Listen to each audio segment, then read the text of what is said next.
आज हम पार्लियामेंट में हमारे प्राइम मिनिस्टर नरेंद्र मोदी जी द्वारा हाल ही में दिए गए स्पीच के बारे में बात करने जा रहे हैं। कोविड जैसी सिचुएशंस आने वाली हैं, ऐसा उन्होंने देश को वार्न किया। लोकसभा और राज्यसभा के सामने उन्होंने एक मैसेज दिया। देश के लोगों को एड्रेस करते हुए उन्होंने लेजिस्लेचर्स के माध्यम से हमसे बात की। आखिर ये सिचुएशंस क्या हैं? उन्होंने इनडायरेक्ट वार्निंग क्यों दी? ईरान इजराइल वॉर के कारण कोविड जैसी सिचुएशंस का सामना करने के लिए उन्होंने क्यों कहा? क्या ये वॉर रुकेगा? आगे क्या होने वाला है? आइए समझते हैं। डोनाल्ड ट्रंप के साथ प्राइम मिनिस्टर की आज हुई डिस्कशंस, यानी मार्च 24, 2026 के कॉन्टेक्स्ट में इस तरह की इंपॉर्टेंस और सीक्रेसी को ध्यान में रखते हुए हमें इस पर सोचने की जरूरत है। हाल ही में ट्रंप द्वारा घोषित सीज फायर से कोई रियल बेनिफिट हुआ या नहीं, इसे भी ऑब्जर्व करना चाहिए। ईरान इराक के बीच 8 साल तक वॉर चला। अफगानिस्तान में लगभग 20 साल तक युद्ध चला। अब स्ट्रेट ऑफ हॉर्मुज रीजन भी एक लंबे वॉर का सेंटर बन सकता है, ये समझना जरूरी है। अगर ऐसा होता है तो वहां पैदा होने वाला क्राइसिस इंडिया के लिए कितना डेंजरस हो सकता है, इसका एनालिसिस करना जरूरी है। दुनिया पर इसका इम्पैक्ट कैसा होगा,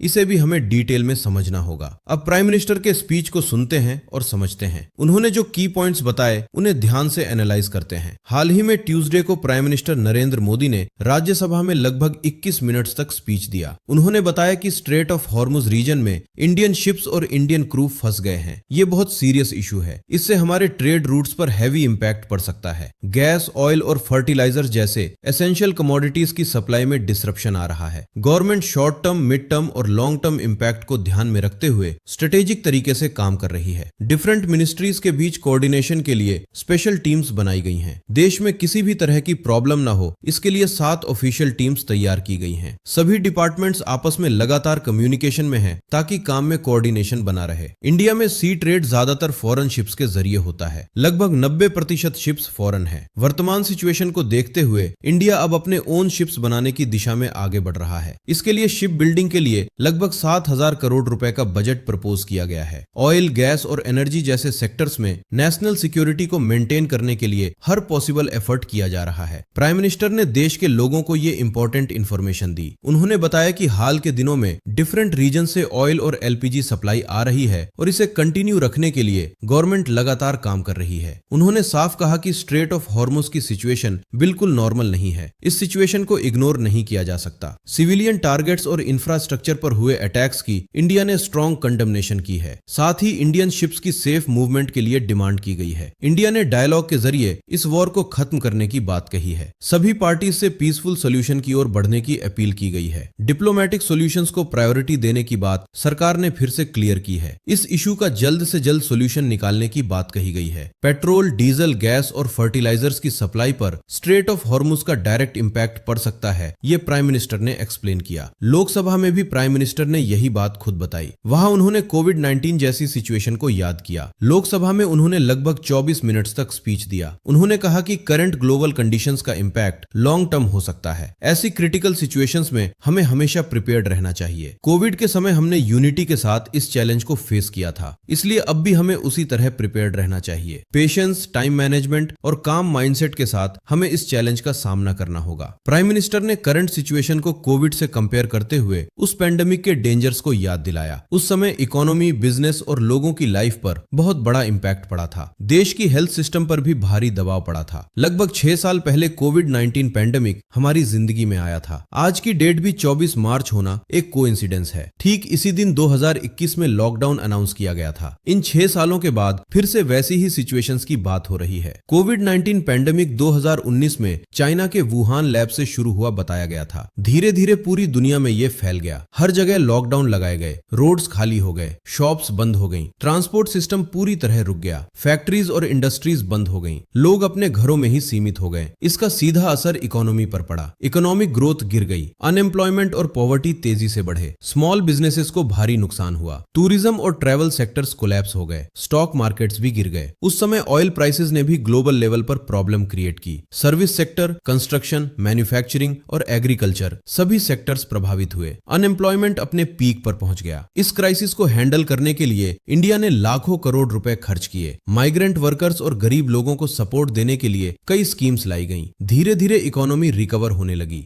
लेकिन अब 2026 में फिर वैसी ही डिस्कशंस हो रही है। अब सिचुएशन अलग है। कोविड के समय डिमांड कम थी, लेकिन अब डिमांड ज्यादा है और सप्लाई कम है। इससे सप्लाई डिमांड गैप एक बड़ा इशू बन गया है। यह सिचुएशन फिर से इकोनॉमी को इम्पैक्ट कर सकती है। यहाँ हमें एक बहुत इंपॉर्टेंट बात समझनी चाहिए कि इंडिया अपनी एनर्जी नीड्स का बड़ा हिस्सा स्ट्रेट ऑफ हॉर्मुज के जरिए पूरा करता है। इंडिया की ऑयल रिक्वायरमेंट का लगभग 85% इंपोर्ट पर डिपेंड करता है। इसलिए स्ट्रेट ऑफ हॉर्मुज हमारे लिए बहुत क्रिटिकल बन जाता है। अगर इस रूट में कोई डिसरप्शन आता है तो ऑयल इंपोर्ट महंगा हो जाएगा। जैसे ही इंटरनेशनल क्रूड ऑयल प्राइसेस बढ़ते हैं, वैसे ही डोमेस्टिक लेवल पर सभी कमोडिटीज की प्राइसेस बढ़ना शुरू हो जाती हैं। ऑटोमेटिकली पेट्रोल, डीजल और अन्य फ्यूल्स की प्राइसेस भी बढ़ जाती हैं। इसका सीधा असर आम आदमी की पॉकेट पर पड़ता है। अभी प्रीमियम पेट्रोल प्राइसेस भी बढ़ रही हैं। एविएशन फ्यूल प्राइसेस में भी चेंजेस देखने को मिल रहे हैं। इन सब का कंबाइंड इफेक्ट ट्रांसपोर्टेशन कॉस्ट को बढ़ा देता है। अब एम्प्लॉयमेंट के पर्सपेक्टिव से देखें तो हमें ओवरसीज इंडियंस के बारे में भी बात करनी होगी। इस समय वेस्ट एशिया के डिफरेंट कंट्रीज में 1 करोड़ से ज्यादा इंडियंस काम कर रहे हैं। इनमें से लगभग 3.5 लाख लोगों को वापस लाने में इंडिया सरकार सफल रही है। लेकिन अगर सिचुएशन और खराब होती है तो इतने बड़े नंबर में लोगों को वापस लाना एक बहुत बड़ा चैलेंज बन जाएगा। ये इंडिया के लिए एक इकोनॉमिक शॉक भी बन सकता है, क्योंकि दुनिया में सबसे ज्यादा फॉरेन रेमिटेंस पाने वाला देश इंडिया है। इंडिया को हर साल लगभग $135 बिलियन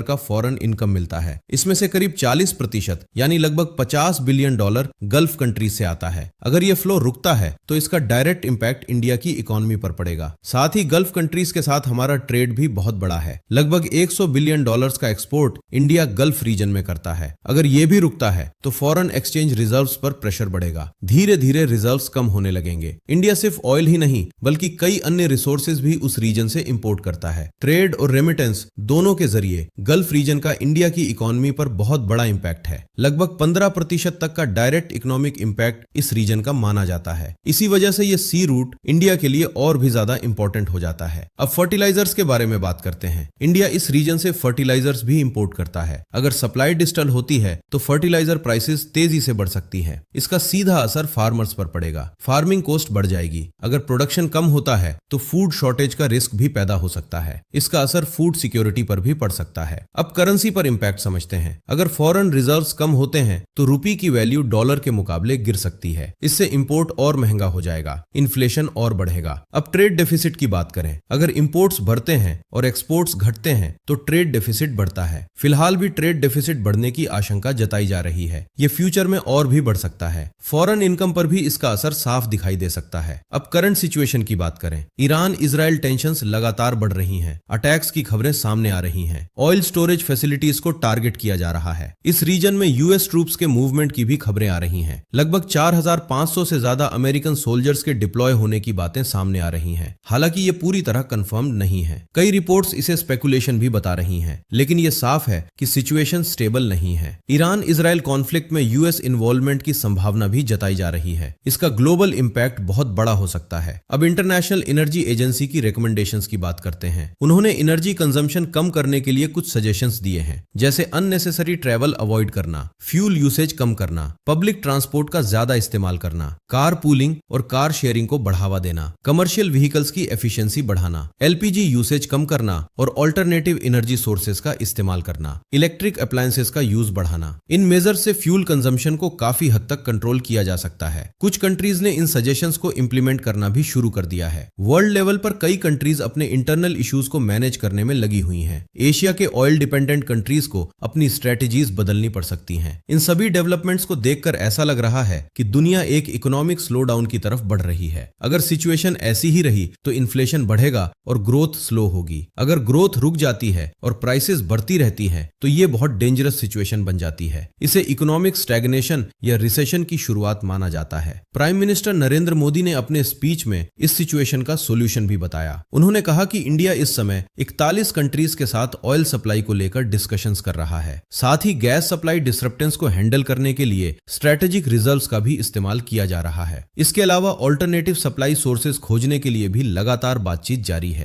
फर्टिलाइजर सेक्टर में भी प्रोडक्शन बढ़ाने के लिए स्टेप्स लिए गए हैं। फार्मर्स को सपोर्ट करने के लिए 6 नए यूरिया प्लांट्स शुरू किए गए हैं। इंडियन सिटीजन्स की सेफ्टी के लिए हर पॉसिबल एफर्ट किया जा रहा है। जो इंडियंस बाहर फंसे हुए हैं उन्हें सेफली वापस लाने के लिए इवैक्यूएशन प्लान्स तैयार किए जा रहे हैं। इलेक्ट्रिसिटी सप्लाई में कोई डिसरप्शन न हो, इसके लिए पर्याप्त पावर रिजर्व्स मेंटेन किए जा रहे हैं। एनर्जी सेक्टर को क्लोजली मॉनिटर करने के लिए स्पेशल टीम्स बनाई गई हैं। सप्लाई चेन को पूरी तरह ट्रैक करने के लिए डेडिकेटेड मॉनिटरिंग सिस्टम लगाया गया है। इलीगल होर्डिंग करने वालों के खिलाफ स्ट्रिक्ट एक्शन लिया जा रहा है। इस सिचुएशन से बाहर निकलने के लिए गवर्नमेंट ने एक बड़ा स्टेबलाइजेशन फंड भी तैयार किया है। एलपीजी ब्लैक मार्केटिंग को रोकने के लिए लगातार रेड्स और मॉनिटरिंग की जा रही है। प्राइम मिनिस्टर नरेंद्र मोदी की अध्यक्षता में कैबिनेट कमेटी मीटिंग्स भी आयोजित की गई हैं। इन मीटिंग्स में सिचुएशन को हैंडल करने के लिए इंपॉर्टेंट गाइडलाइंस जारी की गई हैं। उन्होंने शॉर्ट टर्म, मिड टर्म और लॉन्ग टर्म स्ट्रेटजीज तैयार करने के निर्देश दिए हैं। इंपोर्ट्स के लिए नए मार्केट्स खोजने और अल्टरनेटिव रूट्स डेवलप करने पर भी जोर दिया गया है। इस प्रोसेस में इंडिया ने यूएसए से एलपीजी, रशिया से क्रूड ऑयल और अन्य देशों से भी सप्लाई सिक्योर करने की कोशिश की है। हाल ही में यह भी जानकारी सामने आई है कि रिलायंस कंपनी ने ईरान से लगभग 5 मिलियन बैरल्स ऑयल परचेज किया है। इसका मतलब है कि इंडिया एक्टिवली ऑल्टरनेटिव ऑप्शंस खोज रहा है। अब एलपीजी सेक्टर में कुछ नए एक्सपेरिमेंट्स भी किए जा रहे हैं। एग्जाम्पल के लिए बीपीसीएल ने गुरगांव में एलपीजी एटीएम शुरू किया है। इससे कस्टमर सिर्फ 2 मिनट्स में एलपीजी ले सकते हैं। हालांकि यह सिर्फ एक अल्टरनेटिव सिस्टम है, इससे ओवरऑल सप्लाई पर ज्यादा असर नहीं पड़ता। स्टेट गवर्नमेंट्स को भी कमर्शियल एलपीजी एलोकेशन में कुछ रिलैक्सेशन देने की कोशिश की जा रही है। इससे होटल्स और रेस्टोरेंट्स को ऑपरेशंस जारी रखने में मदद मिल रही है। एविएशन सेक्टर में फ्यूल प्राइसेस बढ़ने के कारण डोमेस्टिक फेयर लिमिट्स हटा दी गई हैं। प्रीमियम पेट्रोल प्राइसेस में भी इंक्रीज देखा गया है। पर लीटर प्रीमियम पेट्रोल प्राइस में लगभग 2 रुपये से ज्यादा की बढ़ोतरी हुई है।